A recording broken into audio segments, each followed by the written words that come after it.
Android operating system.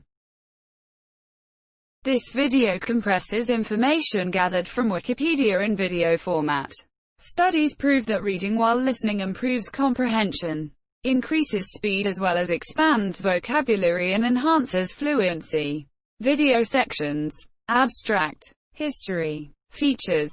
Hardware. Development. Security and privacy. Licensing. Reception. Legal issues. Other uses. Mascot. External links. Give your feedback on the comments section. Support the channel by subscribing and liking the video. Thanks. Abstract. Android is a mobile operating system based on a modified version of the Linux kernel and other open source software. Designed primarily for touchscreen mobile devices such as smartphones and tablets, Android is developed by a consortium of developers known as the Open Handset Alliance and commercially sponsored by Google. It was unveiled in November 2007, with the first commercial Android device launched in September 2008. It is free and open source software. Its source code is known as Android Open Source Project, AOSP, which is primarily licensed under the Apache license. However, most Android devices ship with additional proprietary software pre-installed, most notably Google Mobile Services, GMS, which includes core apps such as Google Chrome, the digital distribution platform Google Play and associated Google Play Services development platform. This year, about 70% of Android smartphones run Google's ecosystem. Competing Android ecosystems and forks include Fire OS, developed by Amazon, or Lineage OS. However, the Android name and logo are trademarks of Google, which impose standards to restrict uncertified devices outside their ecosystem to use Android branding. The source code has been used to develop variants of Android on a range of other electronics, such as game consoles, digital cameras, portable media players, PCs and others, each with a specialized user interface. Some well-known derivatives include Android TV for televisions and Wear OS for wearables, both developed by Google. Software packages on Android, which use the APK format, are generally distributed through proprietary application stores like Google Play Store, Samsung Galaxy Store, and Huawei App Gallery, or open-source platforms like Aptoide or F-Droid. Android has been the best-selling OS worldwide on smartphones since 2011 and on tablets since 2013. As of May 2017, it has over 2 billion monthly active users, the largest installed base of any operating system. And as of August 2020, the Google Play Store features over 3 million apps. The current stable version is Android 11, released on September 8, 2020. History. Android Inc. was founded in Palo Alto, California, in October 2003 by Andy Rubin, Rich Miner, Nick Sears, and Chris White. Rubin described the Android project as tremendous potential in developing smarter mobile devices that are more aware of its owners' location and preferences. The early intentions of the company were to develop an advanced operating system for digital cameras, and this was the basis of its pitch to investors in April 2004. The company then decided that the market for cameras was not large enough for its goals, and by 5 months later it had diverted its efforts and was pitching Android as a handset operating system that would rival Symbian and Microsoft Windows Mobile. Rubin had difficulty attracting investors early on, and Android was facing eviction from its office space. Steve Perlman, a close friend of Rubin, brought him $10,000 in cash in an envelope, and shortly thereafter wired an undisclosed amount of seed funding. Perlman refused a stake in the company, and has stated, "I did it because I believed in the thing, and I wanted to help Andy." In July 2005, Google acquired Android Inc. for at least $50 million. Its key employees, including Rubin, Miner and White, joined Google as part of the acquisition. Not much was known about the secretive Android at the time. with the company having provided few details other than that it was making software for mobile phones. At Google, the team led by Ruben developed a mobile device platform powered by the Linux kernel. Google marketed the platform to handset makers and carriers on the promise of providing a flexible, upgradable system. This year, Google had lined up a series of hardware components and software partners and signaled to carriers that it was open to various degrees of cooperation. Speculation about Google's intention to enter the mobile communications market continued to build. Through December 2006, an early prototype had a close resemblance to a BlackBerry phone, with no touchscreen and a physical QWERTY keyboard. But the arrival of 2007's Apple iPhone meant that Android had to go back to the drawing board. Google later changed its Android specification documents to state that touchscreens will be supported, although the product was designed with the presence of discrete physical buttons as an assumption. Therefore, a touchscreen cannot completely replace physical buttons. By 2008, both Nokia and BlackBerry announced touch-based smartphones to rival the iPhone 3G, and Android's focus eventually switched to just touchscreens. The first commercially available smartphone running Android was the HTC Dream, also known as T-Mobile G1, announced on September 23, 2008. On November 5, 2007, the Open Handset Alliance, a consortium of technology companies including Google, device manufacturers such as HTC, Motorola and Samsung, wireless carriers such as Sprint and T-Mobile, and chipset makers such as Qualcomm and Texas Instruments, unveiled itself, with a goal to develop the first truly open and comprehensive platform for mobile devices. Within a year, the Open Handset Alliance faced two other open-source competitors, the Symbian Foundation and the Limo Foundation, the latter also developing a Linux-based mobile operating system like Google. In September 2007, Information Week covered an eValueServe study reporting that Google had filed several patent applications in the area of mobile telephony. Since 2008, Android has seen numerous updates which have incrementally improved the operating system, adding new features and fixing bugs in previous releases. Each major release is named in alphabetical order after a dessert or sugary treat, with the first few Android versions being called Cupcake, Donut, Eclair, and Froyo, in that order. During its announcement of Android KitKat in 2013, Google explained that since these devices make our lives so sweet, each Android version is named after a dessert. Although a Google spokesperson told CNN in an interview that it's kind of like an internal team thing, and we prefer to be a little bit, how should I say, a bit inscrutable in the matter. I'll say. In 2010, Google launched its Nexus series of devices, a lineup in which Google partnered with different device manufacturers to produce new devices and introduce new Android versions. The series was described as having played a pivotal role in Android's history by introducing new software iterations and hardware standards across the board, and became known for its bloat-free software with timely updates.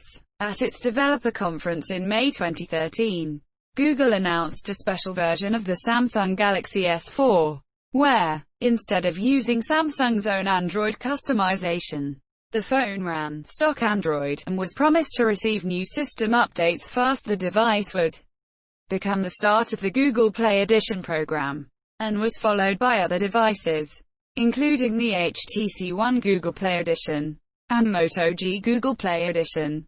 In 2015, Ars Technica wrote that, earlier this week, the last of the Google Play Edition Android phones in Google's online storefront were listed as no longer available for sale, and that now they're all gone. And it looks a whole lot like the program has wrapped up. From 2008 to 2013, Hugo Barra served as product spokesperson, representing Android at press conferences and Google I/O, Google's annual developer-focused conference. He left Google in August 2013 to join Chinese phone maker Xiaomi. Less than 6 months earlier, Google's then CEO Larry Page announced in a blog post that Andy Rubin had moved from the Android division to take on new projects at Google, and that Sundar Pichai would become the new Android lead. Pichai himself would eventually switch positions, becoming the new CEO of Google in August 2015 following the company's restructure into the Alphabet conglomerate, making Hiroshi Lockheimer the new head of Android. In June 2014, Google announced Android One, a set of hardware reference models that would allow to easily create high-quality phones at low costs, designed for consumers in developing countries. In September, Google announced the first set of Android One phones for release in India.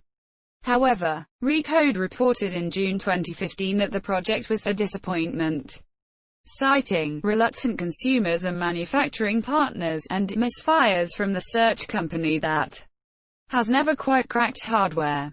Plans to relaunch Android One surfaced in August 2015, with Africa announced as the next location for the program a week later.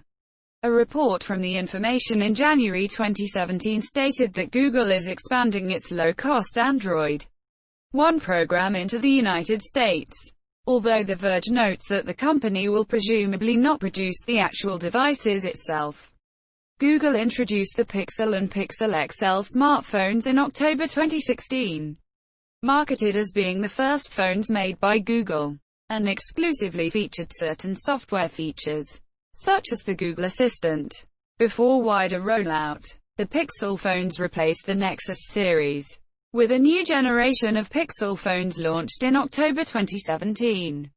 In May 2019, the operating system became entangled in the trade war between China and the United States, involving Huawei, which like many other tech firms have become dependent on access to the Android platform this year. In the summer of 2019, Huawei announced it would create an alternative operating system to Android known as Harmony OS, and have filed for intellectual property rights across major global markets.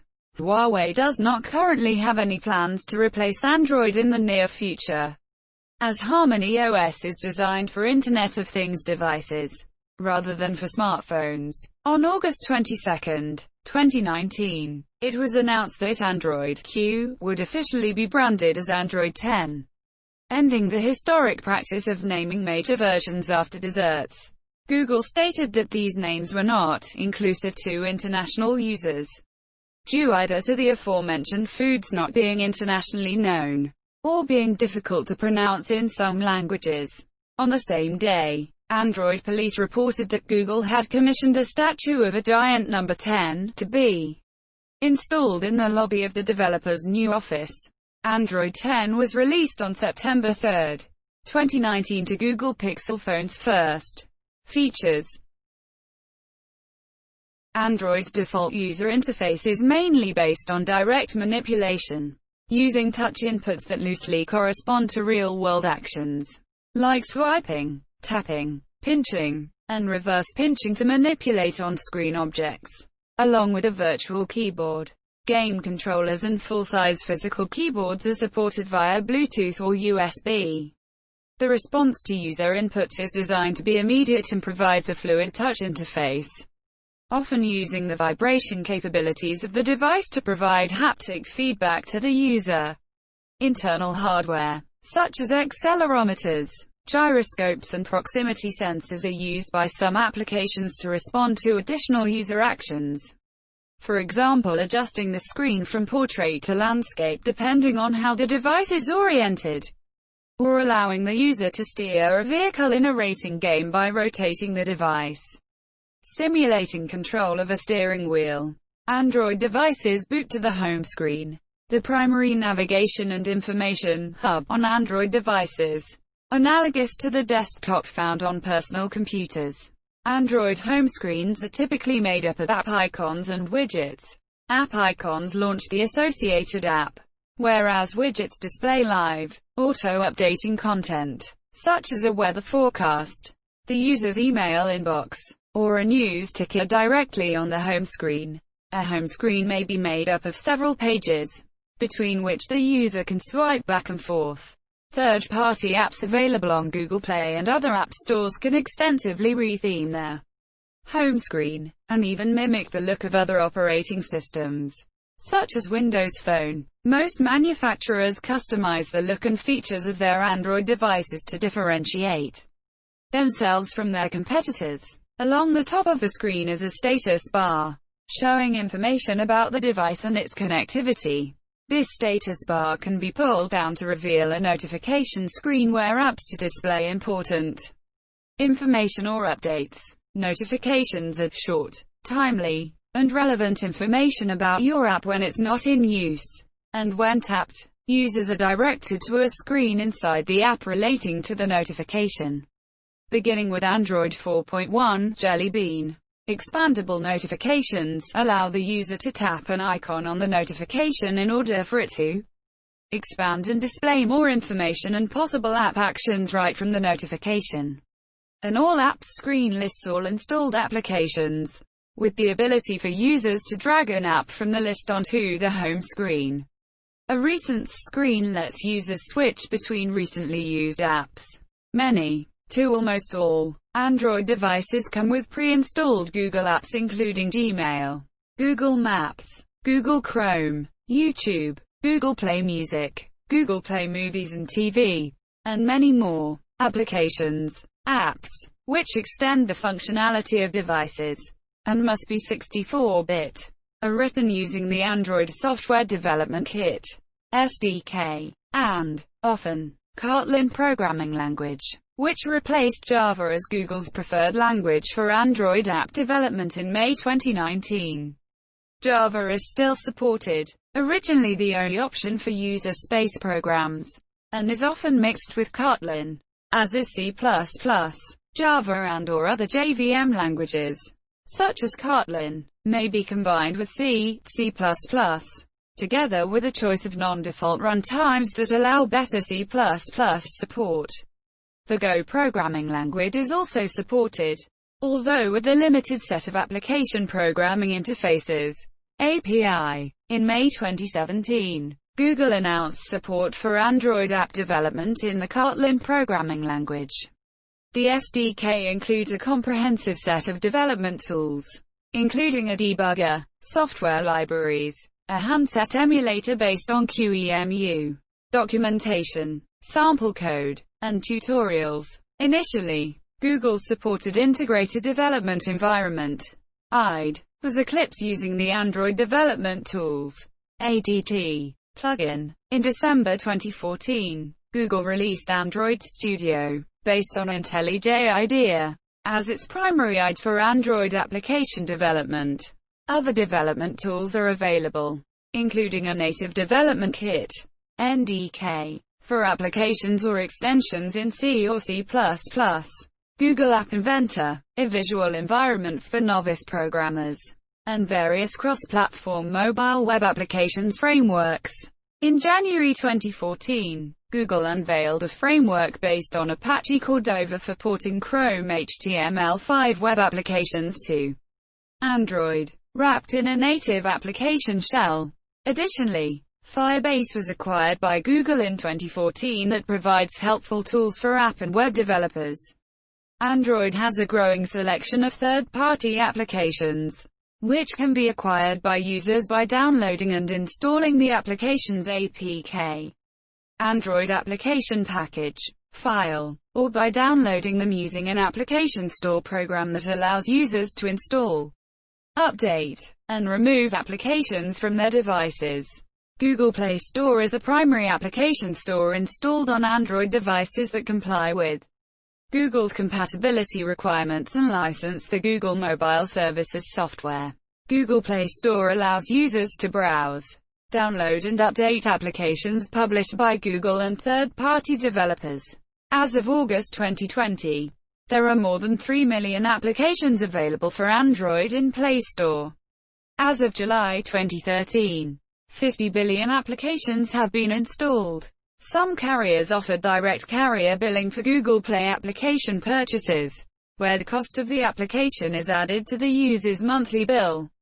As of May 2017, there are over 1 billion active users a month for Gmail.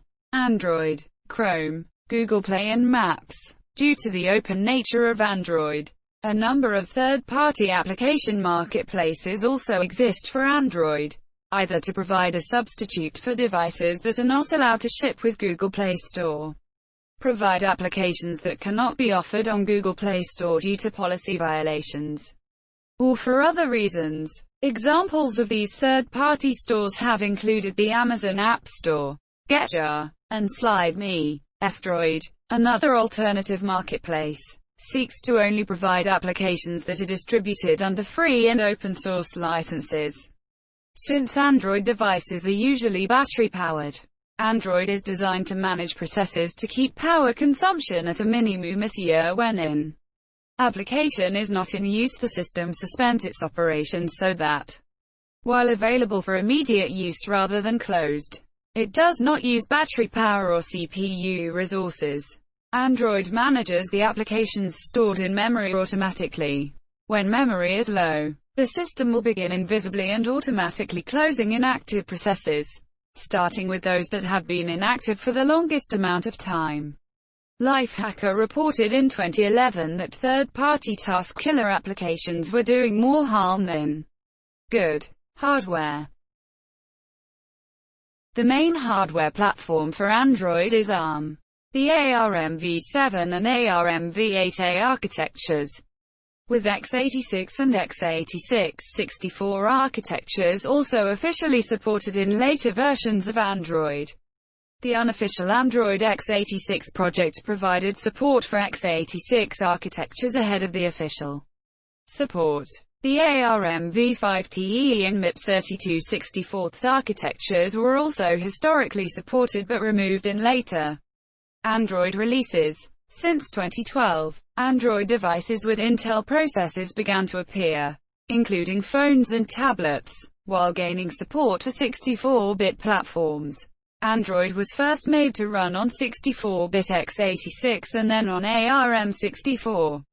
Since Android 5.0, Lollipop, 64-bit variants of all platforms are supported in addition to the 32-bit variants. Requirements for the minimum amount of RAM for devices running Android 7.1 range from in practice 2 GB for best hardware, down to 1 GB for the most common screen, to absolute minimum 512 MB for the lowest spec 32-bit smartphone.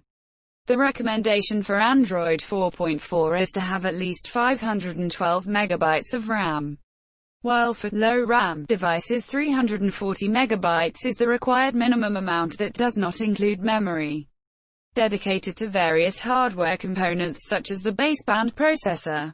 Android 4.4 requires a 32-bit ARM-v7, MIPS or x86 architecture processor, latter two through unofficial ports, together with an OpenGLS 2.0 compatible graphics processing unit. GPU. Android supports OpenGLS 1.1, 2.0, 3.0, 3.1 and 3.2 and since Android 7.0 Vulkan and version 1.1 available for some devices. Some applications may explicitly require a certain version of the OpenGLS, and suitable GPU hardware is required to run such applications. Android devices incorporate many optional hardware components, including still video cameras, GPS, orientation sensors, dedicated gaming controls, accelerometers, gyroscopes, barometers, magnetometers, proximity sensors, pressure sensors, thermometers, and touchscreens. Some hardware components are not required, but became standard in certain classes of devices, such as smartphones, and additional requirements apply if they are present. Some other hardware was initially required, but those requirements have been relaxed or eliminated altogether. For example, as Android was developed initially as a phone OS, hardware such as microphones were required, while over time the phone function became optional. Android used to require an autofocus camera, which was relaxed to a fixed focus camera if present at all, since the camera was dropped as a requirement entirely when Android started to be used on set-top boxes. In addition to running on smartphones and tablets, several vendors run Android natively on regular PC hardware with a keyboard and mouse, in addition to their availability on commercially available hardware. Similar PC hardware-friendly versions of Android are freely available from the Android x86 project, including customized Android 4.4, using the Android emulator that is part of the Android SDK, or third-party emulators. Android can also run non-natively on x86 architectures. Chinese companies are building a PC and mobile operating system based on Android to compete directly with Microsoft Windows and Google Android.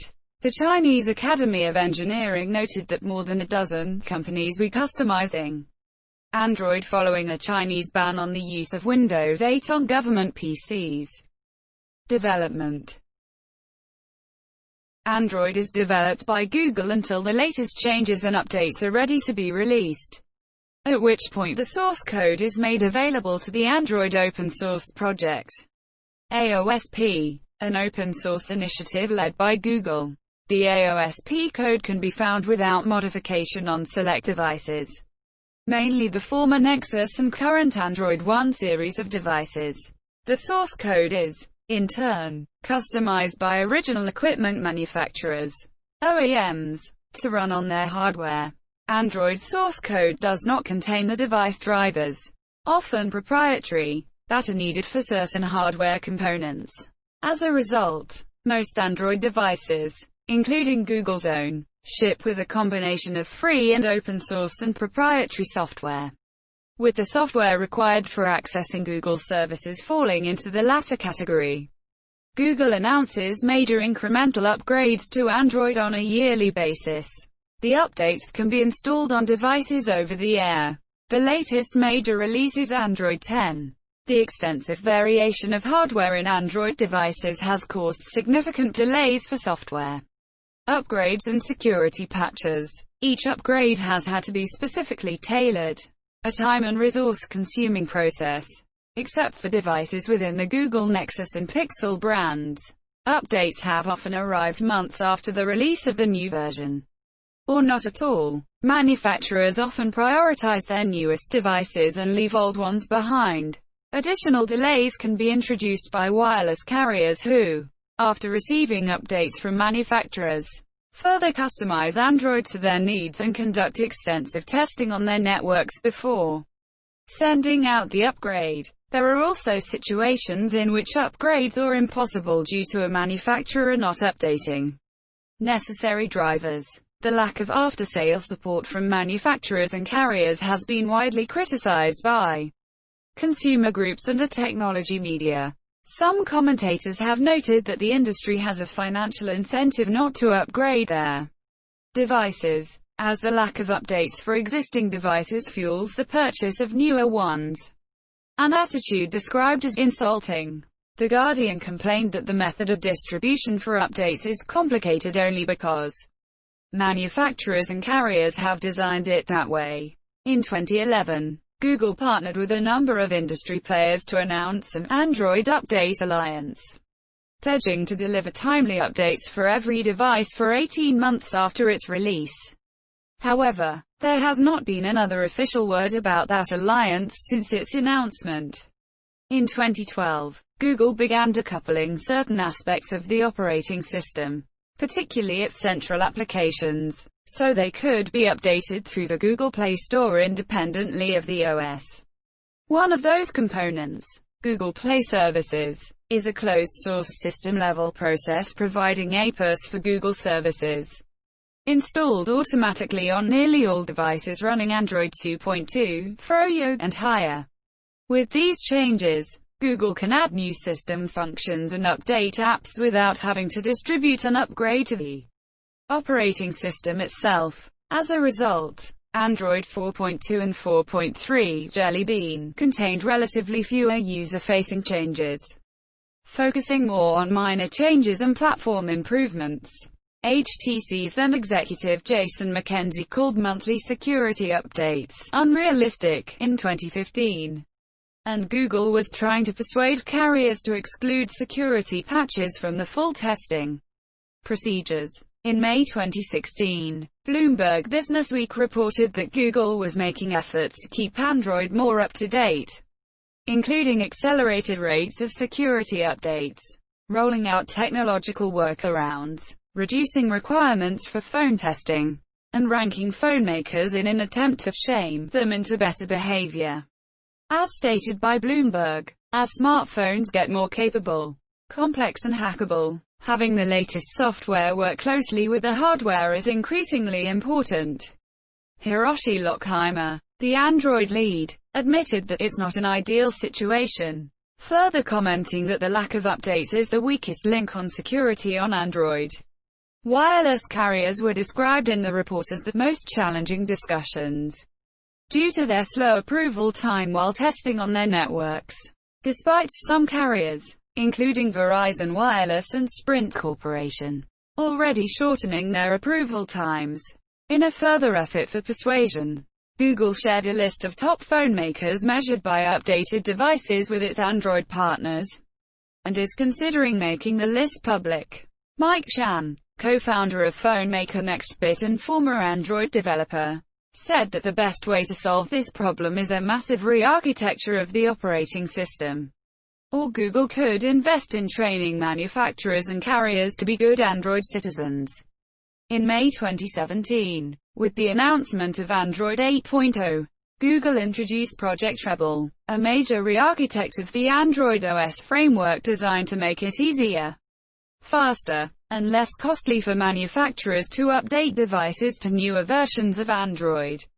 Project Treble separates the vendor implementation, device-specific, low-level software written by silicon manufacturers, from the Android OS framework via a new vendor interface. In Android 7.0 and earlier, no formal vendor interface exists, so device makers must update large portions of the Android code to move a device to a newer version of the operating system. This year with Treble, the new stable vendor interface provides access to the hardware-specific parts of Android, enabling device makers to deliver new Android releases simply by updating the Android OS framework, without any additional work required from the silicon manufacturers. In September 2017, Google's Project Treble team revealed that, as part of their efforts to improve the security lifecycle of Android devices, Google had managed to get the Linux Foundation to agree to extend the support lifecycle of the Linux Long-Term Support (LTS) kernel branch from the 2 years that it has historically lasted to 6 years for future versions of the LTS kernel, starting with Linux kernel 4.4. In May 2019, with the announcement of Android 10, Google introduced Project Mainline to simplify and expedite delivery of updates to the Android ecosystem. This year, Project Mainline enables updates to Core OS components through the Google Play Store. As a result, important security and performance improvements that previously needed to be part of full OS updates can be downloaded and installed as easily as an app update. Android's kernel is based on the Linux kernel's long-term support (LTS) branches. As of 2020, Android uses versions 4.4, 4.9 or 4.14 of the Linux kernel. The actual kernel depends on the individual device. Android's variant of the Linux kernel has further architectural changes that are implemented by Google outside the typical Linux kernel development cycle, such as the inclusion of components like device trees, ASMM, ION, and different out-of-memory OOM handling. Certain features that Google contributed back to the Linux kernel, notably a power management feature called wake clocks, were initially rejected by mainline kernel developers partly because they felt that Google did not show any intent to maintain its own code. Google announced in April 2010 that they would hire 2 employees to work with the Linux kernel community, but Greg Kroah-Hartman, the current Linux kernel maintainer for the stable branch, said in December 2010 that he was concerned that Google was no longer trying to get their code changes included in mainstream Linux. Google engineer Patrick Brady once stated in the company's developer conference that Android is not Linux, with Computer World adding that "let me make it simple for you. Without Linux, there is no Android." Ars Technica wrote that, although Android is built on top of the Linux kernel, the platform has very little in common with the conventional desktop Linux stack. In August 2011, Linus Torvalds said that eventually Android and Linux would come back to a common kernel, but it will probably not be for 4 to 5 years. In December 2011, Greg Kroah-Hartman announced the start of Android mainlining project, which aims to put some Android drivers, patches and features back into the Linux kernel, starting in Linux 3.3. Linux included the auto-sleep and wake locks capabilities in the 3.5 kernel. After many previous attempts at merger, the interfaces are the same, but the upstream Linux implementation allows for 2 different suspend modes: to memory, the traditional suspend that Android uses, and to disk. Google maintains a public code repository that contains their experimental work to rebase Android off the latest stable Linux versions. The flash storage on Android devices is split into several partitions, such as system for the operating system itself, and data for user data in application installations. In contrast to desktop Linux distributions, Android device owners are not given root access to the operating system, and sensitive partitions, such as system, are read-only. However, root access can be obtained by exploiting security flaws in Android, which is used frequently by the open-source community to enhance the capabilities of their devices, but also by malicious parties to install viruses and malware. Android is a Linux distribution according to the Linux Foundation, Google's open-source chief Chris Dibona, and several journalists. Others, such as Google engineer Patrick Brady, say that Android is not Linux in the traditional Unix-like Linux distribution sense. Android does not include the GNU C library and some of other components typically found in Linux distributions. With the release of Android Oreo in 2017, Google began to require that devices shipped with new SoCs had Linux kernel version 4.4 or newer. For security reasons, existing devices upgraded to Oreo, and new products launched with older SoCs, were exempt from this rule. On top of the Linux kernel, there are the middleware, libraries and APIs written in C, and application software running on an application framework which includes Java-compatible libraries. Development of the Linux kernel continues independently of Android's other source code projects. Android uses Android Runtime, ART, as its runtime environment, introduced in version 4.4, which uses ahead-of-time AOT compilation to entirely compile the application bytecode into machine code upon the installation of an application. In Android 4.4, ART was an experimental feature and not enabled by default. It became the only runtime option in the next major version of Android 5.0, in versions no longer supported, until version 5.0 when ART took over. Android previously used Dalvik as a process virtual machine with trace-based just-in-time JIT compilation to run Dalvik Xcode. Dalvik executable, which is usually translated from the Java bytecode, following the trace-based JIT principle. In addition to interpreting the majority of application code, Dalvik performs the compilation and native execution of select frequently executed code segments, traces, each time an application is launched. For its Java library, the Android platform uses a subset of the now discontinued Apache Harmony project. In December 2015, Google announced that the next version of Android would switch to a Java implementation based on the OpenJDK project. Android's standard C library, Bionic, was developed by Google specifically for Android, as a derivation of the BSD's standard C library code. Bionic itself has been designed with several major features specific to the Linux kernel. The main benefits of using Bionic instead of the GNU C library: glibc, or UCLIBC, or its smaller runtime footprint, and optimization for low-frequency CPUs. At the same time, Bionic is licensed under the terms of the BSD license, which Google finds more suitable for the Android's overall licensing model. Aiming for a different licensing model. Toward the end of 2012, Google switched the Bluetooth stack in Android from the GPL-licensed BlueZ to the Apache-licensed BlueDroid. Android does not have a native X Windows system by default, nor does it support the full set of standard GNU libraries. This made it difficult to port existing Linux applications or libraries to Android, until version R5 of the Android Native Development Kit brought support for applications written completely in C or C++.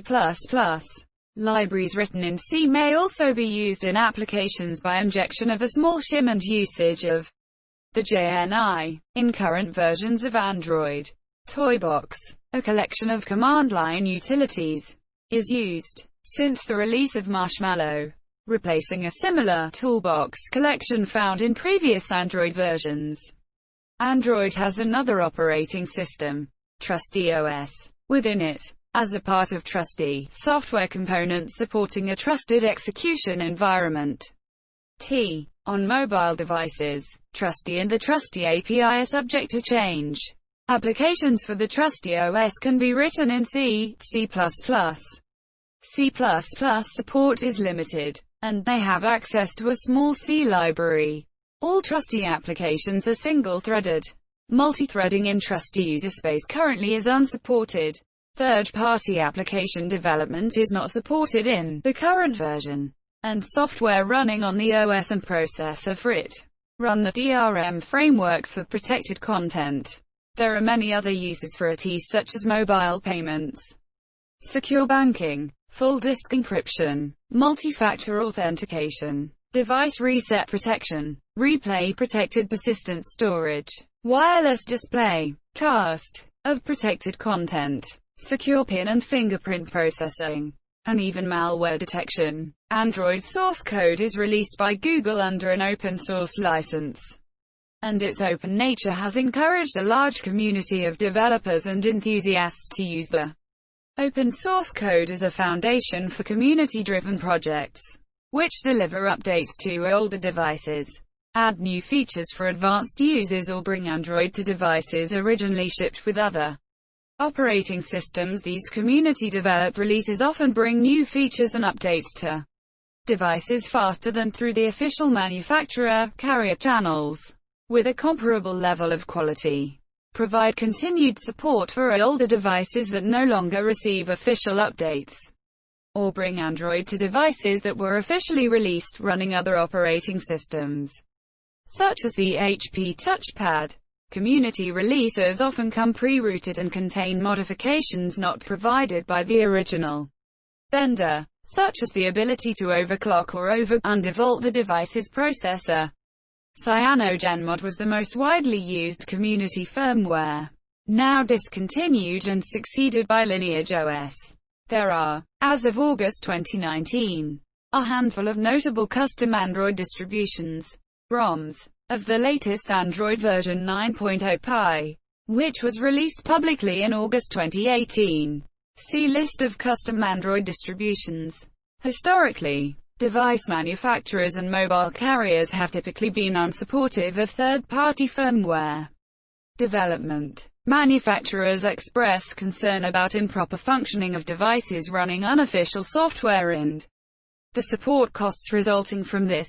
Moreover, modified firmware such as CyanogenMod sometimes offer features, such as tethering, for which carriers would otherwise charge a premium as a result.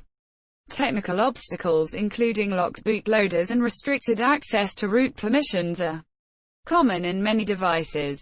However, as community-developed software has grown more popular, and following a statement by the Librarian of Congress in the United States that permits the jailbreaking of mobile devices, manufacturers and carriers have softened their position regarding third-party development, with some, including HTC, Motorola, Samsung and Sony, providing support and encouraging development.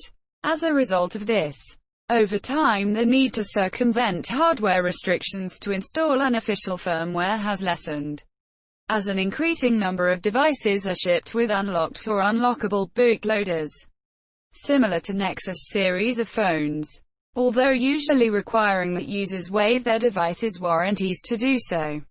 However, despite manufacturer acceptance, some carriers in the US still require that phones are locked down, frustrating developers and customers. Internally, Android identifies each supported device by its device code name, a short string, which may or may not be similar to the model name used in marketing the device. For example, the device code name of the Pixel smartphone is Sailfish. The device code name is usually not visible to the end user, but is important for determining compatibility with modified Android versions. It is sometimes also mentioned in articles discussing a device, because it allows to distinguish different hardware variants of a device, even if the manufacturer offers them under the same name. The device code name is available to running applications under Android OS build device. Security and privacy. As part of the broader 2013 mass surveillance disclosures, it was revealed in September 2013 that the American and British intelligence agencies, the National Security Agency, NSA, and Government Communications Headquarters, GCHQ, respectively, have access to the user data on iPhone, BlackBerry, and Android devices. They are reportedly able to read almost all smartphone information, including SMS, location, emails, and notes. In January 2014, further reports revealed the intelligence agency's capabilities to intercept the personal information transmitted across the Internet by social networks and other popular applications such as Angry Birds, which collect personal information of their users for advertising and other commercial reasons. GCHQ has, according to The Guardian, a wiki-style guide of different apps and advertising networks, and the different data that can be siphoned from each. Later that week, the Finnish Angry Birds developer Rovio announced that it was reconsidering its relationships with its advertising platforms in the light of these revelations, and called upon the wider industry to do the same. The documents revealed a further effort by the intelligence agencies to intercept Google Maps searches inquiries submitted from Android and other smartphones to collect location information in bulk. The NSA and GCHQ insist their activities comply with all relevant domestic and international laws. Although The Guardian stated the latest disclosures could also add to mounting public concern about how the technology sector collects and uses information, especially for those outside the US, who enjoy fewer privacy protections than Americans.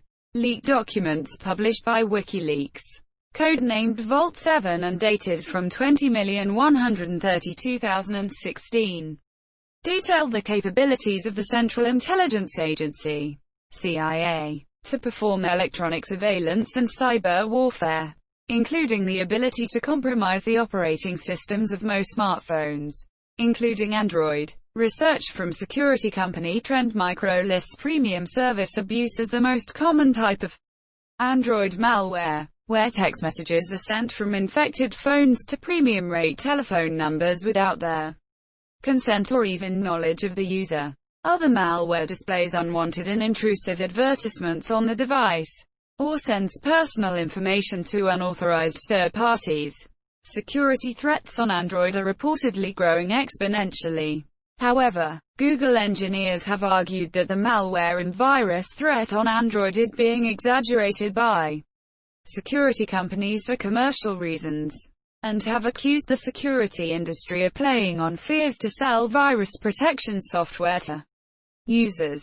Google maintains that dangerous malware is actually extremely rare, and a survey conducted by F-Secure showed that only 0.5% of Android malware reported had come from the Google Play Store. In August 2015, Google announced that devices in the Google Nexus series would begin to receive monthly security patches. Google also wrote that Nexus devices will continue to receive major updates for at least 2 years, and security patches for the longer of 3 years from initial availability or 18 months from last sale of the device via the Google Store. The following October, researchers at the University of Cambridge concluded that 87.7% of Android phones in use had known but unpatched security vulnerabilities due to lack of updates and support. Ron Amadeo of Ars Technica wrote also in August 2015 that Android was originally designed, above all else, to be widely adopted. Google was starting from scratch with 0% market share, so it was happy to give up control and give everyone a seat at the table in exchange for adoption. Now, though, Android has around 7,580% of the worldwide smartphone market, making it not just the world's most popular mobile operating system but arguably the most popular operating system. Period. As such, security has become a big issue. Android still uses a software update chain of command designed back when the Android ecosystem had 0 devices to update, and it just doesn't work. Following news of Google's monthly schedule, some manufacturers, including Samsung and LG, promise to issue monthly security updates. But, as noted by Jerry Hildenbrand in Android Central in February 2016, instead we got a few updates on specific versions of a small handful of models, and a bunch of broken promises. In a March 2017 post on Google's security blog, Android security leads Adrian Ludwig and Mel Miller wrote that more than 735 million devices from 200-plus manufacturers received a platform security update in 2016, and that our carrier and hardware partners helped expand deployment of these updates, releasing updates for over half of the top 50 devices worldwide in the last quarter of 2016. They also wrote that about half of devices in use at the end of 2016 had not received a platform security update in the previous year, stating that their work would continue to focus on streamlining the security updates program for easier deployment by manufacturers.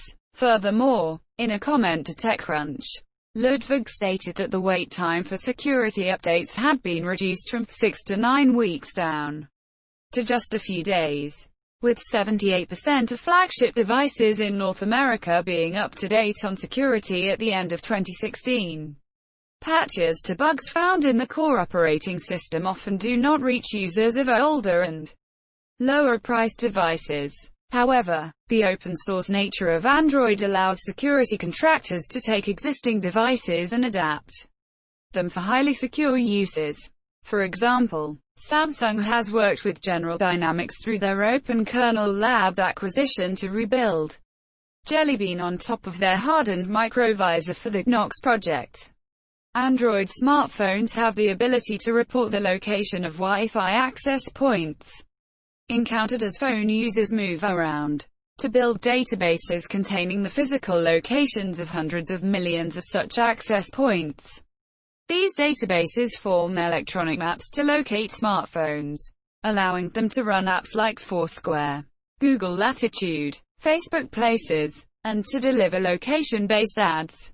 Third-party monitoring software such as Taintroid, an academic research-funded project, can, in some cases, detect when personal information is being sent from applications to remote servers.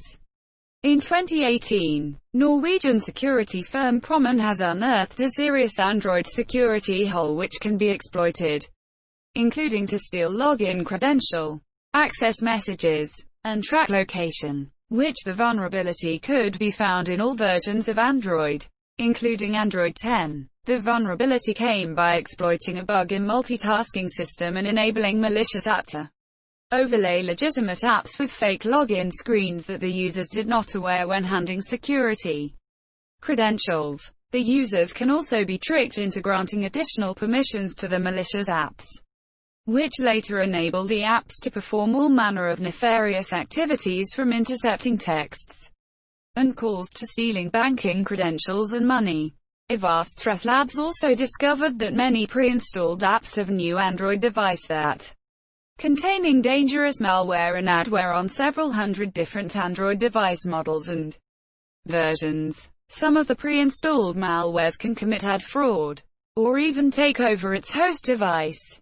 In 2020, the Watchdog reported that more than 1 billion Android devices released in 2012 or earlier, which is 40% of Android devices worldwide, are at risk of being hacked. This conclusion stemmed from the fact that no security updates were issued for the Android versions below 7.0 in 2019, which collaborated with the AV Comparatives Antivirus Lab to infect 5 phone models with malware, and it succeeded in each case.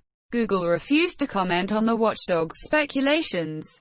On August 5, 2020, Twitter published a blog urging its users to update their applications to the latest version with regards to a security concern that allowed others to access direct messages.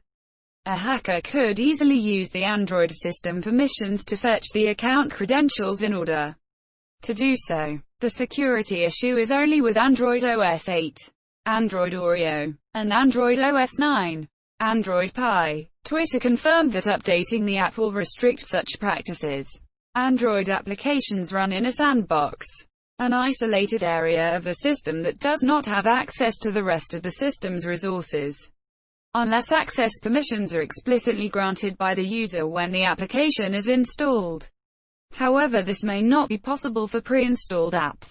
It is not possible, for example, to turn off the microphone access of the pre-installed camera app without disabling the camera completely. This is valid also in Android versions 7 and 8. Since February 2012, Google has used its Google Bouncer malware scanner to watch over and scan apps available in their Google Play Store. A Verify Apps feature was introduced in November 2012 as part of the Android 4.2 Jelly Bean operating system version, to scan all apps, both from Google Play and from third-party sources, for malicious behavior, originally only doing so during installation. Verify Apps received an update in 2014 to constantly scan apps, and in 2017 the feature was made visible to users through a menu in Settings. Before installing an application, the Google Play Store displays a list of the requirements an app needs to function. After reviewing these permissions, the user can choose to accept or refuse them, installing the application only if they accept. In Android 6.0 Marshmallow, the permissions system was changed. Apps are no longer automatically granted all of their specified permissions at installation time. An opt-in system is used instead, in which users are prompted to grant or deny individual permissions to an app when they are needed. For the first time, applications remember the grants, which can be revoked by the user at any time. Pre-installed apps, however, are not always part of this approach. In some cases it may not be possible to deny certain permissions to pre-installed apps, nor be possible to disable them. The Google Play Services app cannot be uninstalled, nor disabled. Any force-stop attempt result in the app restarting itself. The new permissions model is used only by applications developed for Marshmallow using its software development kit, SDK, and older apps will continue to use the previous all-or-nothing approach. Permissions can still be revoked for those apps, though this might prevent them from working properly, and a warning is displayed to that effect. In September 2014, Jason Nova of Android Authority reported on a study by the German security company Fraunhofer AISEC in antivirus software and malware threats on Android. Nova wrote that the Android operating system deals with software packages by sandboxing them. This does not allow applications to list the directory contents of other apps to keep the system safe. By not allowing the antivirus to list the directories of other apps after installation, applications that show no inherent suspicious behavior when downloaded are cleared as safe. If then later on parts of the app are activated that turn out to be malicious, the antivirus will have no way to know since it is inside the app and out of the antivirus. Jurisdiction. The study by Fraunhofer AISEC, examining antivirus software from Avast, AVG, Bitdefender, ESET, F-Secure, Kaspersky, Lookout, McAfee, formerly Intel Security, Norton, Sophos, and Trend Micro, revealed that the tested antivirus apps do not provide protection against customized malware or targeted attacks, and that the tested antivirus apps were also not able to detect malware which is completely unknown to date but does not make any efforts to hide its malignity. In August 2013, Google announced Android Device Manager, a service that allows users to remotely track, locate, and wipe their Android device, with an Android app for the service released in December. In December 2016, Google introduced a Trusted Contacts app, letting users request location tracking of loved ones during emergencies. On October 8, 2018, Google announced new Google Play Store requirements to combat oversharing of potentially sensitive information, including call and text logs. The issue stems from the fact that many apps request permissions to access users' personal information and some users unquestionably grant these permissions. Alternatively, a permission might be listed in the app manifest as required, as opposed to optional, and app would not install unless user grants the permission. User can withdraw any, even required, permission from any app in the device settings after app installation. But few users do this. Google promised to work with developers and create exceptions if their apps require phone or SMS permissions for core app functionality. The new policy's enforcement started on January 6, 2019, 90 days after policy announcement on October 8, 2018. Furthermore, Google announced a new Target API-level requirement, Target SDK version in Manifest, at least Android 8.0, API level 26, for all new apps and app updates. The API level requirement might combat practice of app developers bypassing some permission screens by specifying early Android versions that had more coarse permission model licensing. The source code for Android is open source. It is developed in private by Google, with the source code released publicly when a new version of Android is released. Google publishes most of the code, including network and telephony stacks, under the non-copyleft Apache license version 2.0, which allows modification and redistribution. The license does not grant rights to the Android trademark, so device manufacturers and wireless carriers have to license it from Google under individual contracts. Associated Linux kernel changes are released under the copyleft GNU General Public License version 2. Developed by the Open Handset Alliance, with the source code publicly available at all times. The only Android release which was not immediately made available as source code was the tablet-only 3.0 Honeycomb release. The reason, according to Andy Rubin in an official Android blog post, was because Honeycomb was rushed for production of the Motorola Xoom, and they did not want third parties creating a really bad user experience by attempting to put onto smartphones a version of Android intended for tablets. Only the base Android operating system, including some applications, is open source software, whereas most Android devices ship with a substantial amount of proprietary software, such as Google Mobile Services, which includes applications such as Google Play Store, Google Search, and Google Play Services, a software layer that provides APIs for the integration with Google-provided services, among others. These applications must be licensed from Google by device makers, and can only be shipped on devices which meet its compatibility guidelines and other requirements.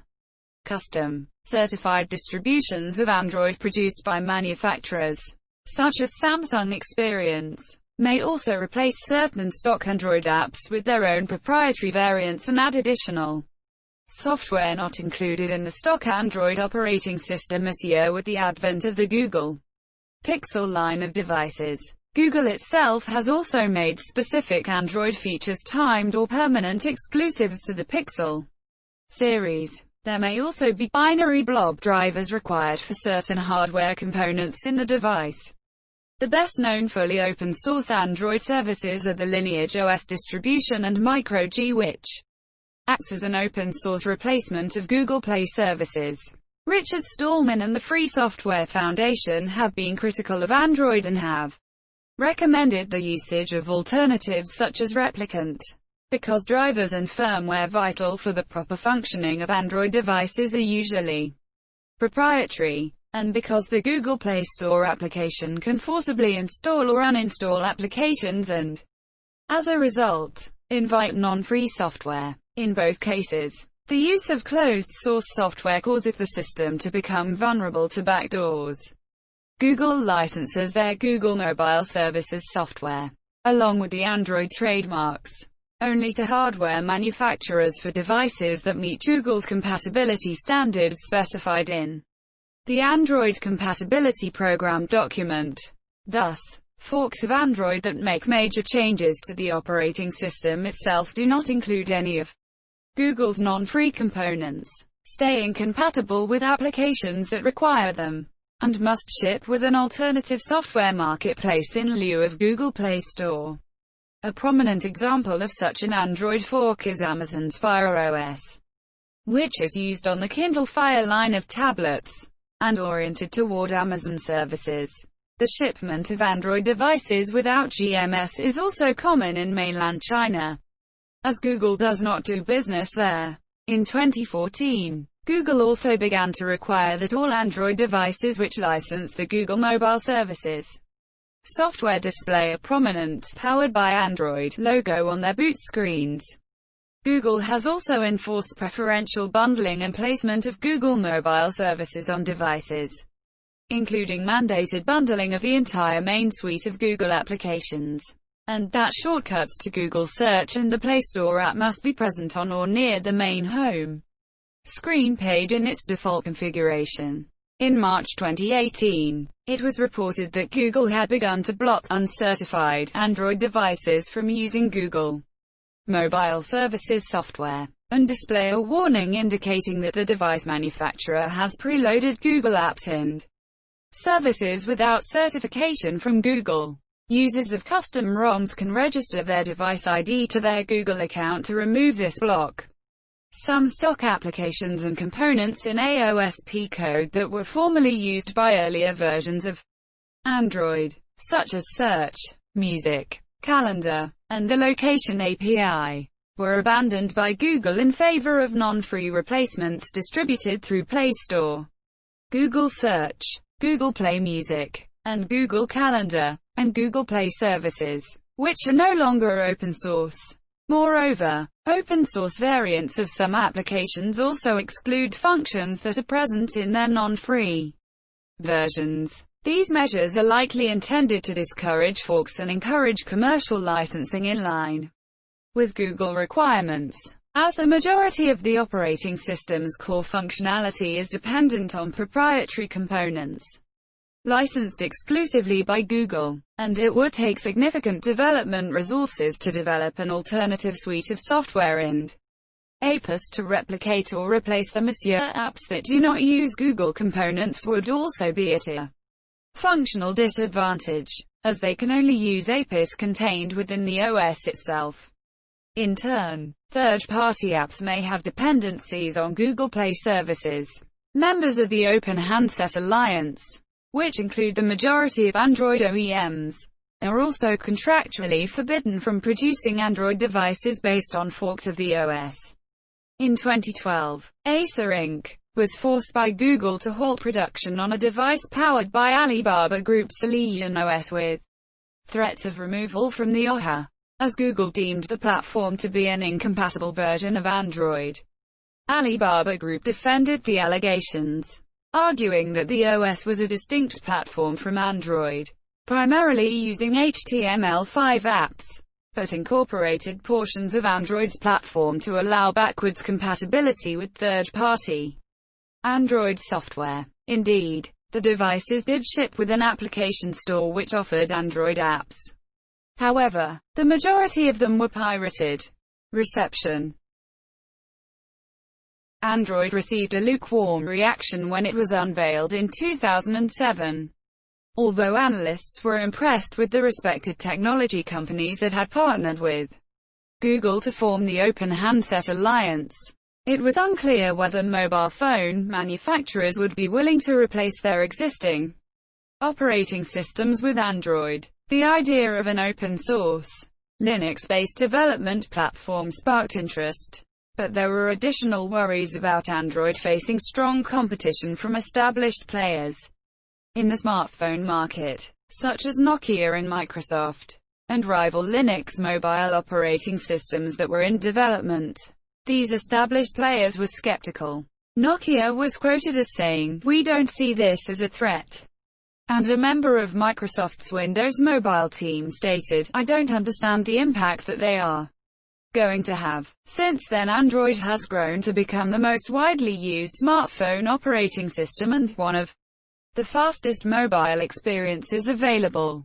Reviewers have highlighted the open-source nature of the operating system as one of its defining strengths, allowing companies such as Nokia, Nokia X Family, Amazon, Kindle Fire, Barnes & Noble, Nook, Ouya, Baidu and others to fork the software and release hardware running their own customized version of Android. As a result, it has been described by technology website Ars Technica as practically the default operating system for launching new hardware for companies without their own mobile platforms. This openness and flexibility is also present at the level of the end user.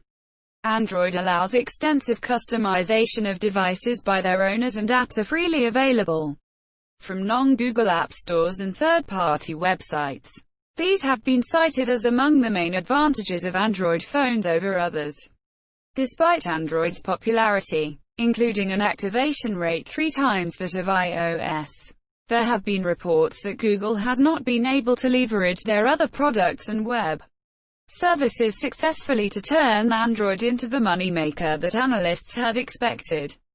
The Verge suggested that Google is losing control of Android due to the extensive customization and proliferation of non-Google apps and services. Amazon's Kindle Fire line uses Fire OS, a heavily modified fork of Android which does not include or support any of Google's proprietary components, and requires that users obtain software from its competing Amazon App Store instead of Play Store. In 2014, in an effort to improve prominence of the Android brand, Google began to require that devices featuring its proprietary components to display an Android logo on the boot screen. Android has suffered from fragmentation, a situation where the variety of Android devices, in terms of both hardware variations and differences in the software running on them, makes the task of developing applications that work consistently across the ecosystem harder than rival platforms such as iOS, where hardware and software varies less. For example, according to data from OpenSignal in July 2013, there were 11,868 models of Android device, numerous different screen sizes and 8 Android OS versions simultaneously in use. While the large majority of iOS users have upgraded to the latest iteration of that OS, critics such as Apple Insider have asserted that fragmentation via hardware and software pushed Android's growth through large volumes of low-end, budget-priced devices running older versions of Android. They maintain this forces Android developers to write for the lowest common denominator to reach as many users as possible, who have too little incentive to make use of the latest hardware or software features only available on a smaller percentage of devices. However, OpenSignal, who develops both Android and iOS apps, concluded that although fragmentation can make development trickier, Android's wider global reach also increases the potential reward. Research company Canalys estimated in the second quarter of 2009 that Android had a 2.8% share of worldwide smartphone shipments. By May 2010, Android had a 10% worldwide smartphone market share, overtaking Windows Mobile, whilst in the US Android held a 28% share, overtaking iPhone OS. By the fourth quarter of 2010, its worldwide share had grown to 33% of the market, becoming the top-selling smartphone platform, overtaking Symbian. In the US, it became the top-selling platform in April 2011, overtaking BlackBerry OS with a 31.2% smartphone share. According to Comscore, by the third quarter of 2011, Gartner estimated that more than half, 52.5%, of the smartphone sales belonged to Android. By the third quarter of 2012, Android had a 75% share of the global smartphone market, according to the research firm IDC. In July 2011, Google said that 550,000 Android devices were being activated every day, up from 400,000 per day in May, and more than 100 million devices had been activated, with 4.4% growth per week. In September 2012, 500 million devices had been activated, with 1.3 million activations per day. In May 2013, at Google I/O, Sundar Pichai announced that 900 million Android devices had been activated. Android market share varies by location. In July 2012, mobile subscribers aged 13+ in the United States using Android were up to 52%, and rose to 90% in China. During the third quarter of 2012, Android's worldwide smartphone shipment market share was 75%, with 750 million devices activated in total. In April 2013, Android had 1.5 million activations per day. As of May 2013, 48 billion apps have been installed from the Google Play Store, and by September 2013, 1 billion Android devices have been activated. As of August 2020, the Google Play Store has over 3 million Android applications published, and as of May 2016, apps have been downloaded more than 65 billion times. The operating system's success has made it a target for patent litigation as part of the so-called smartphone wars between technology companies. Android devices account for more than half of smartphone sales in most markets, including the US, while only in Japan was Apple on top. September-November 2013 numbers. At the end of 2013, over 1.5 billion Android smartphones have been sold in the 4 years since 2010, making Android the most sold phone and tablet OS. 3 billion Android smartphones are estimated to be sold by the end of 2014, including previous years. According to Gartner Research Company, Android-based devices outsold all contenders every year since 2012. In 2013, it outsold Windows 2.81 or by 573 million. As of 2015, Android has the largest installed base of all operating systems. Since 2013, devices running it also sell more than Windows, iOS and Mac OS X devices combined. According to StatCounter, which tracks only the use for browsing the web, Android is the most popular mobile operating system since August 2013. Android is the most popular operating system for web browsing in India and several other countries, e.g. virtually all of Asia, with Japan and North Korea are exceptions.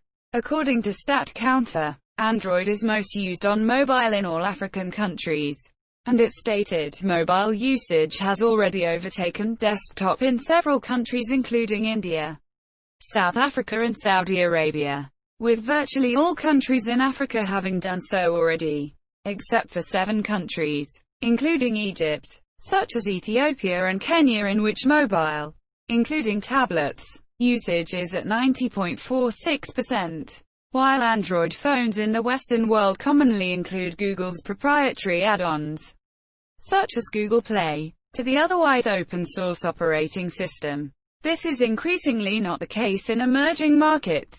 Abbey Research claims that 65 million devices shipped globally with open-source Android in their second quarter, up from 54 million in the first quarter. Depending on country, percent of phones estimated to be based only on ASP source code, foregoing the Android trademark. Thailand, 44%, Philippines, 38%, Indonesia, 31%, India, 21%, Malaysia, 24%, Mexico, 18%, Brazil, 9%. According to a January 2015 Gartner report, Android surpassed 1 billion shipments of devices in 2014, and will continue to grow at a double-digit pace in 2015, with a 26% increase year-over-year. This made it the first time that any general-purpose operating system has reached more than 1 billion end users within a year, by reaching close to 1.16 billion end users in 2014. Android shipped over 4 times more than iOS and OS X combined, and over 3 times more than Microsoft Windows. Gartner expected the whole mobile phone market to reach 2 billion units in 2016, including Android. Describing the statistics, Fahad Manjoo wrote in the New York Times that about 1 of every 2 computers sold today is running Android, has become Earth's dominant computing platform this year. According to a Statistica's estimate, Android smartphones had an installed base of 1.8 billion units in 2015, which was 76% of the estimated total number of smartphones worldwide. Android has the largest installed base of any mobile operating system and, since 2013, the highest-selling operating system overall, with sales in 2012, 2013 and 2014 close to the installed base of all PCs. In the second quarter of 2014, Android's share of the global smartphone shipment market was 84.7%, a new record. This had grown to 87.5% worldwide market share by the third quarter of 2016, leaving main competitor iOS with 12.1% market share. According to an April 2017 StatCounter report, Android overtook Microsoft Windows to become the most popular operating system for total Internet usage. It has maintained the plurality since then. In September 2015, Google announced that Android had 1.4 billion monthly active users. This changed to 2 billion monthly active users in May 2017. Despite its success on smartphones, initially Android tablet adoption was slow. One of the main causes was the chicken or the egg situation, where consumers were hesitant to buy an Android tablet due to a lack of high-quality tablet applications. But developers were hesitant to spend time and resources developing tablet applications until there was a significant market for them. The content and app ecosystem proved more important than hardware specs as the selling point for tablets.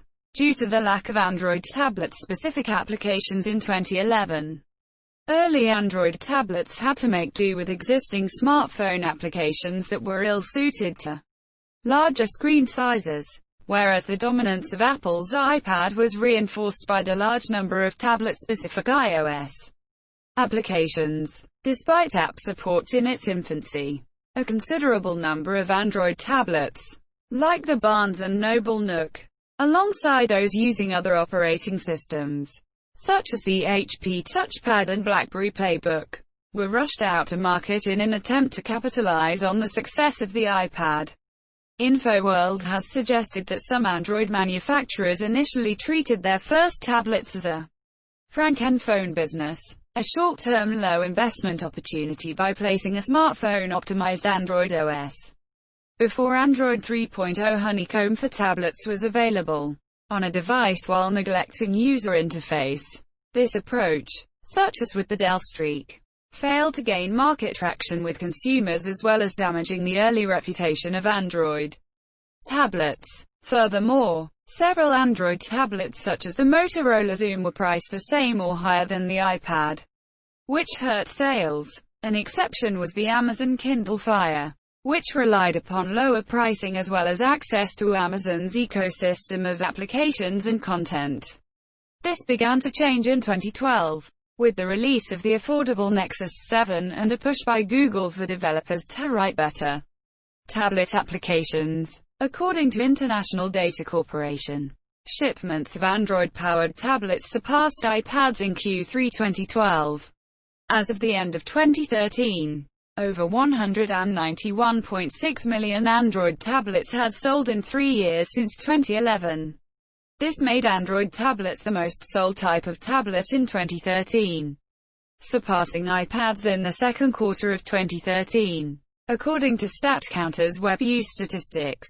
As of August 15, 2017, Android tablets represent the majority of tablet devices used in South America, 57.46%, and Africa, 69.08%, while being a distant second to iOS in North America, 25.29%, and Europe, 32.64%.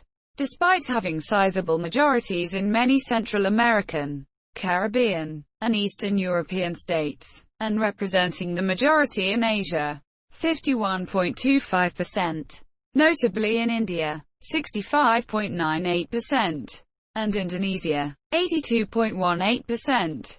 Android is an extremely distant second at 11.93% in Oceania as well, mostly due to Australia, 10.71%, and New Zealand, 16.9%, while in some countries such as Nauru over 80% of tablets are believed to use Android. As well, Android is more often than not used by the minority of web users in Antarctica, which has no permanent population. In March 2016, Galen Grumman of InfoWorld stated that Android devices could be a real part of your business. There's no longer a reason to keep Android at arm's length. It can now be as integral to your mobile portfolio as Apple's iOS devices are. A year earlier, Grumman had stated that Microsoft's own mobile Office apps were better on iOS and Android than on Microsoft's own Windows 10 devices. As of September 2020, Android 10 is the most popular version at 30.19% and Android 9.0 Pie the next most popular with 27.68%, giving those two latest releases well over half the share. In several countries is Android 10 alone at or over 50% share. Android 9.0 alone is also commonly near half of the market share, or over. On smartphones, 1 in 4 devices run on version older than Android 8.0, meaning not supported with security updates. On tablets, Android 5.1 Lollipop is the single most widespread version at 16.68%. Most Android tablets use unsupported Android versions, and Android KitKat 4.4 thereafter at 15.16%. Then Android Pie 9.0 at 11.7%. And Android 10 has grown its share over tenfold in 8 weeks to 9%. The usage share of Android on tablets varies a lot by country. Still, Lollipop 5.1 is the single version with the greatest usage share in the United States at 32.27%, while a recent Pi 9.0 version is most widespread in e.g. Australia and India, some European countries, and Oreo 8.1 in China and Egypt. In Australia, Android Pie 9.0 is the most popular at 30.22%, and in India at 25.94%. In some countries, such as Thailand and Kuwait, latest Android 10 is most popular at 20%. As of September 2020, 53% of devices have Vulkan support, the successor to OpenGL. At the same time, 86.6% of the devices have support for OpenGL 3.0 or higher. 60.1% on latest version OpenGL 3.2. In general, paid Android applications can easily be pirated. In a May 2012 interview with Eurogamer, the developers of Football Manager stated that the ratio of pirated players versus legitimate players was 9-1 for their game Football Manager handheld. However, not every developer agreed that piracy rates were an issue. For example, in July 2012 the developers of the game Wind Up Night said that piracy levels of their game were only 12%, and most of the piracy came from China, where people cannot purchase apps from Google Play. In 2010, Google released a tool for validating authorized purchases for use within apps, but developers complained that this was insufficient and trivial to crack. Google responded that the tool, especially its initial release, was intended as a sample framework for developers to modify and build upon depending on their needs, not as a finished piracy solution. Android Jelly Bean introduced the ability for paid applications to be encrypted, so that they may work only on the device for which they were purchased. Legal issues. The success of Android has made it a target for patent and copyright litigation between technology companies, both Android and Android phone manufacturers having been involved in numerous patent lawsuits and other legal challenges. On August 12, 2010, Oracle sued Google over claimed infringement of copyrights and patents related to the Java programming language. Oracle originally sought damages up to $6.1 billion, but this valuation was rejected by a United States federal judge who asked Oracle to revise the estimate. In response, Google submitted multiple lines of defense, counterclaiming that Android did not infringe on Oracle's patents or copyright, that Oracle's patents were invalid, and several other defenses. They said that Android's Java runtime environment is based on Apache Harmony, a clean room implementation of the Java class libraries, and an independently developed virtual machine called Dalvik. In May 2012, the jury in this case found that Google did not infringe on Oracle's patents, and the trial judge ruled that the structure of the Java APIs used by Google was not copyrightable. The parties agreed to $0 in statutory damages for a small amount of copied code. On May 9, 2014, the Federal Circuit partially reversed the district court ruling in Oracle's favor on the copyrightability issue, and remanding the issue of fair use to the district court. In December 2015, Google announced that the next major release of Android Nougat, would switch to OpenJDK, which is the official open-source implementation of the Java platform, instead of using the now discontinued Apache Harmony project as its runtime. Code reflecting this change was also posted to the AOSP source repository. In its announcement, Google claimed this was part of an effort to create a common code base between Java on Android and other platforms. Google later admitted in a court filing that this was part of an effort to address the disputes with Oracle, as its use of OpenJDK code is governed under the new General Public License (GPL), with the linking exception, and that any damages claim are associated with the new versions expressly licensed by Oracle under OpenJDK would require a separate analysis of damages from earlier releases. In June 2016, a United States federal court ruled in favor of Google, stating that its use of the APIs was fair use. In 2013, FairSearch, a lobbying organization supported by Microsoft, Oracle and others, filed a complaint regarding Android with the European Commission, alleging that its free-of-charge distribution model constituted anti-competitive predatory pricing. The Free Software Foundation Europe, whose donors include Google, disputed the FairSearch allegations. On April 20, 2016, the EU filed a formal antitrust complaint against Google based upon the FairSearch allegations, arguing that its leverage over Android vendors, including the mandatory bundling of the entire suite of proprietary Google software, hindering the ability for competing search providers to be integrated into Android, and barring vendors from producing devices running forks of Android, constituted anti-competitive practices. In August 2016, Google was fined $6.75 million United States dollars by the Russian Federal Anti-Monopoly Service (FAS), under similar allegations by Yandex.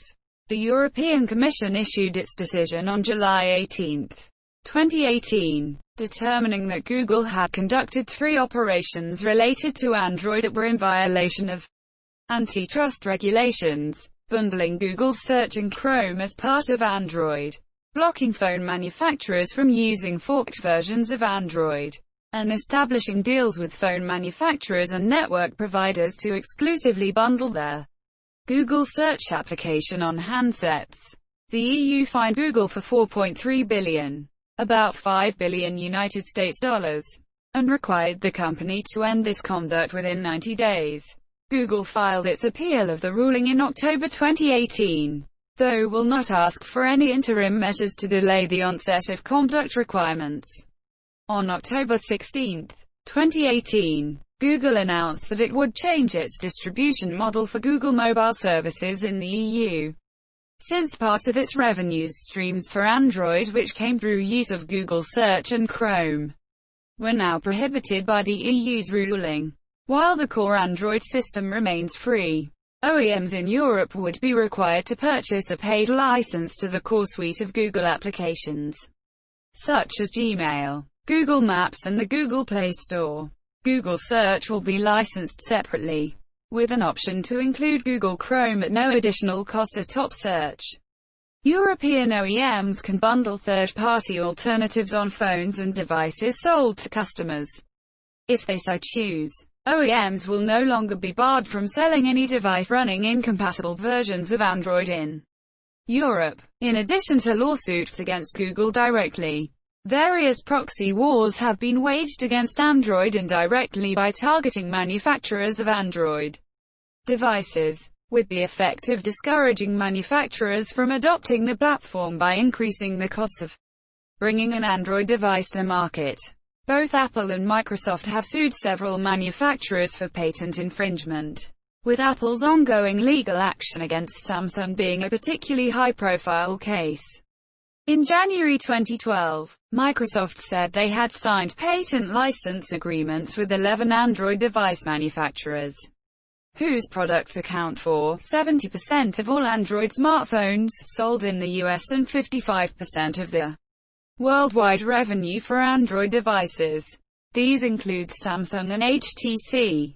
Samsung's patent settlement with Microsoft included an agreement to allocate more resources to developing and marketing phones running Microsoft's Windows Phone operating system. This year, Microsoft has also tied its own Android software to patent licenses, requiring the bundling of Microsoft Office Mobile and Skype applications on Android devices to subsidize the licensing fees, while at the same time helping to promote its software lines. Google has publicly expressed its frustration for the current patent landscape in the United States, accusing Apple, Oracle and Microsoft of trying to take down Android through patent litigation, rather than innovating and competing with better products and services. In August 2011, Google purchased Motorola Mobility for $12.5 billion United States dollars, which was viewed in part as a defensive measure to protect Android, since Motorola Mobility held more than 17,000 patents. In December 2011, Google bought over 1,000 patents from IBM this year. Other uses. Google has developed several variations of Android for specific use cases, including Android Wear, later renamed Wear OS, for wearable devices such as wristwatches, Android TV for televisions, and Android Things for smart devices and Internet of Things. Additionally, by providing infrastructure that combines dedicated hardware and dedicated applications running on regular Android, Google have opened up the platform for its use in particular usage scenarios, such as Android Auto for cars, and Daydream, a virtual reality platform this year. The open and customizable nature of Android allows device makers to use it on other electronics as well, including laptops, netbooks, and desktop computers, cameras, headphones, home automation systems, game consoles, media players, satellites, routers, printers, payment terminals, automated telemachines, and robots. Additionally, Android has been installed and run on a variety of less technical objects, including calculators, single-board computers, feature phones, electronic dictionaries, alarm clocks, refrigerators, landline telephones, coffee machines, bicycles, and mirrors. Ouya, a video game console running Android, became one of the most successful Kickstarter campaigns, crowdfunding $8.5 million United States dollars for its development, and was later followed by other Android-based consoles, such as NVIDIA's Shield Portable, an Android device in a video game controller form factor. In 2011, Google demonstrated Android at Home, a home automation technology which uses Android to control a range of household devices including light switches, power sockets and thermostats. Prototype light bulbs were announced that could be controlled from an Android phone or tablet. But Android head Andy Rubin was cautious to note that turning a light bulb on and off is nothing new, pointing to numerous failed home automation services. Google, he said, was thinking more ambitiously, and the intention was to use their position as a cloud services provider to bring Google products into customers' homes.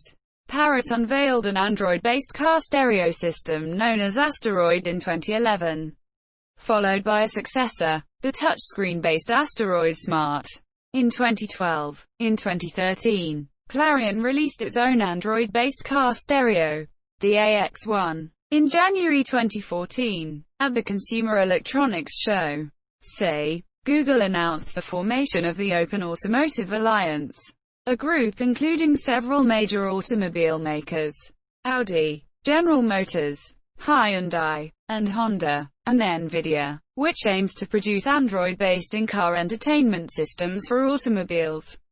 The best of Android into the automobile in a safe and seamless way. Android comes pre-installed on a few laptops. A similar functionality of running Android applications is also available in Google's Chrome OS, and can also be installed on personal computers by end users. On those platforms, Android provides additional functionality for physical keyboards and mice, together with the Alt-Tab key combination for switching applications quickly with a keyboard.